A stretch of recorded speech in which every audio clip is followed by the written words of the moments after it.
E aí pessoal, beleza? Então hoje nós vamos ver répteis. Susto grande, né, com esse jacaré, certo? Pois atenção à aula e no final vamos ter um questionáriozinho lá do formulário Google, viu? Valeu, tchau, tchau. Jet planes in the night sky with you. Getting high in the... Então pessoal, vamos lá, né? Répteis, nível 7º ano, professor Reginaldo Oliveira. Se inscreva no canal, viu pessoal? Quem não se inscreveu, se inscreve, beleza? Então vamos lá. O termo réptil vem do latim reptilis e significa que se arrasta, certo? Entre seus representantes podemos citar as serpentes, os crocodilos, os jacarés, lagartos e tartarugas. Esses animais caracterizam-se por serem tetrápodes, ou seja, 4 patas, tá? E de pele grossa. Apresentam pulmões e botam ovos com casca resistente, certo? Para aguentar, né, o calor, certo? Esses animais, assim como os anfíbios, não possuem a capacidade de manter a temperatura do corpo constante. Quer dizer, varia muito, tá, pessoal? Certo? Isso ocorre porque eles não conseguem controlar sua temperatura através do calor gerado no metabolismo. Certo? Para conseguir uma temperatura ideal, os répteis utilizam certas estratégias, como a exposição ao sol quando o dia está frio. Além disso, quando a temperatura se torna muito alta, eles protegem-se em rios, lagos, locais sombreados, entre outros. Falamos que animais com essas características são ectotérmicos, certo, pessoal? Porque a temperatura deles varia muito. Então, para eles se proteger dessa grande variação, né, quando está frio, vão lá para o sol. Quando está no calor, né, aí se protege dentro dos rios, lagos, beleza? Na sombra, certo? Vamos nessa. Como dito anteriormente, uma característica interessante dos répteis é sua pele grossa, que, diferente dos anfíbios, é muito especializada para a vida no ambiente terrestre. Esses animais não possuem glândulas e sua pele pode ser recoberta por placas, escamas, plastrões e carapaças. Essa característica permite que os répteis tenham grande vantagem em ambientes secos, tais como os desertos, certo? Exatamente para poder evitar essa desidratação. Os répteis possuem um sistema digestório completo e seus representantes, na sua maioria, são carnívoros, ou seja, se alimentam de carne, pessoal. Muitos são predadores e não incluem espécies parasitas, certo?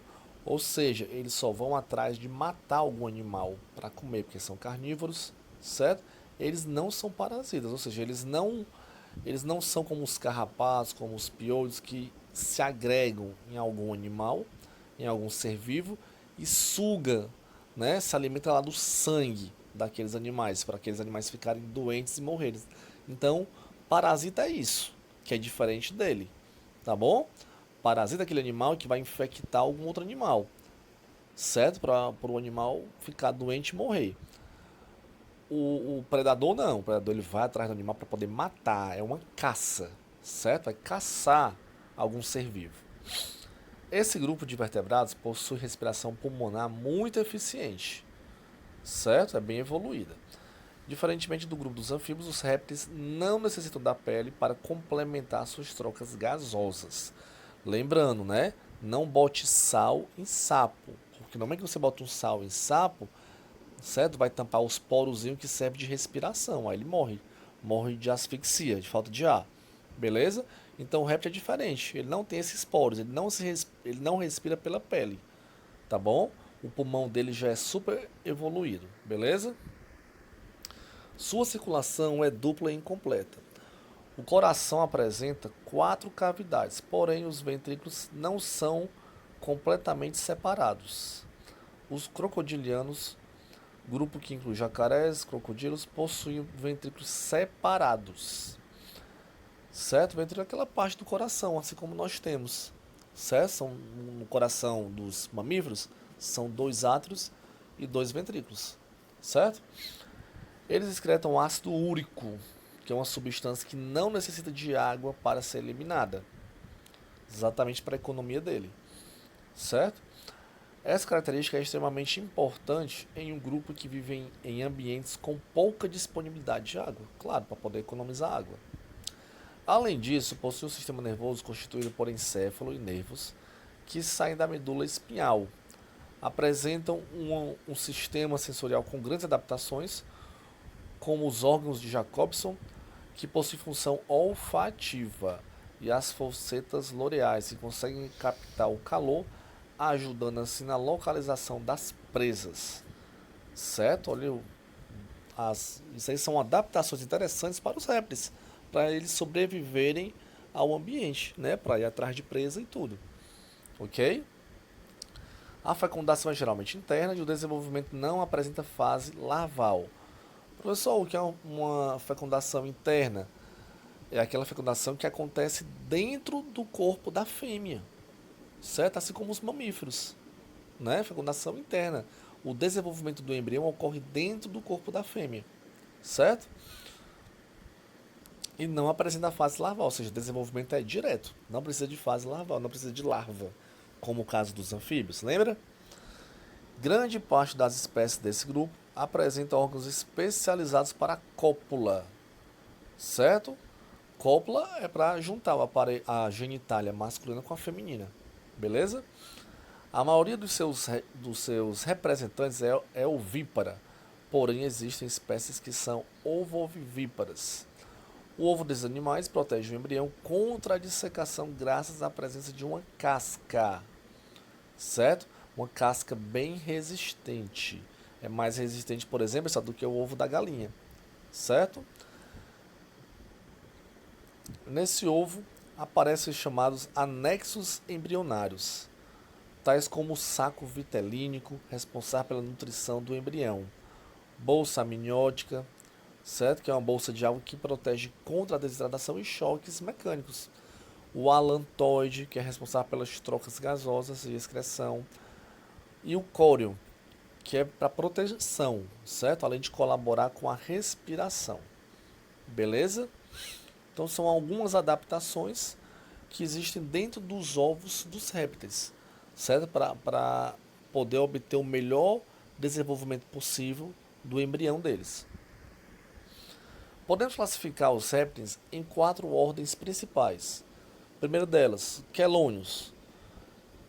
Dentre as suas principais características, podemos destacar a presença de escudos e plastrões, estruturas muito importantes para a proteção. Exemplos de representantes desse grupo são as tartarugas, os cácados e os jabutis. Certo? A outra ordem, crocodilianos. Os animais dessa ordem apresentam o corpo revestido por placas córneas. Eles são os únicos répteis que possuem coração com 4 cavidades completamente separadas. Exemplo, crocodilos e jacarés. Certo?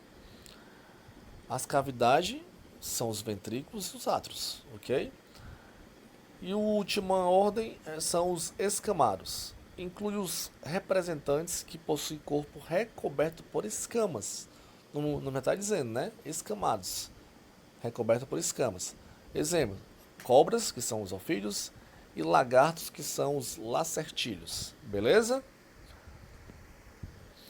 Aí nós temos a anatomia do réptil, de um lagarto, certo? Então, só para você ver, né? Onde é o pulmão, o estômago dele, o coração, o fio da cloaca, enfim, vários órgãos aí, ok? Anatomia da tartaruga, para você ver também onde é que são alguns órgãos, pulmão, cavidade oral, traqueia, coração, rim, certo?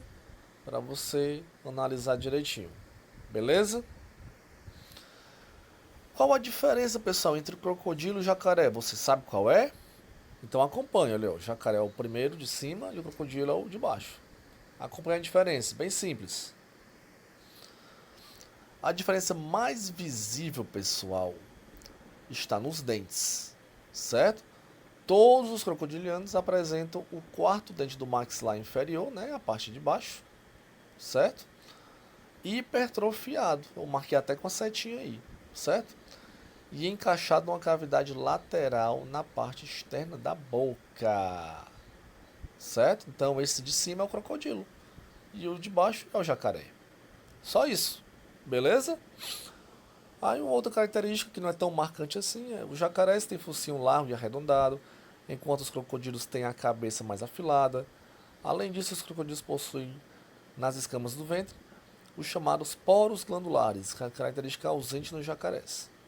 Tá bom? Mas a diferença mais marcante, mais visível, é a do dente do maxilar inferior bem hipertrofiado, bem grande.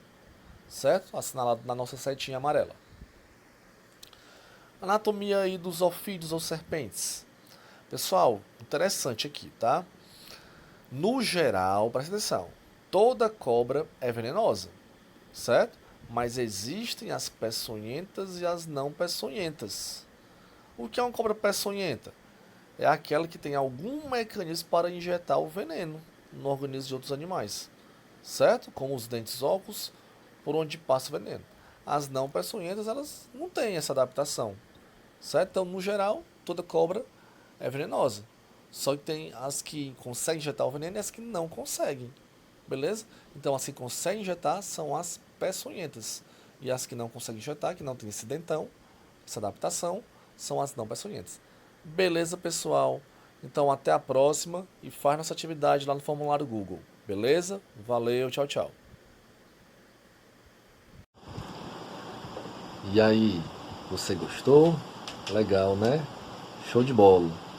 Pois se inscreva no nosso canal, compartilha, dá o like, certo? E até a próxima, beleza? Valeu, obrigado. Jet planes in the night sky with you.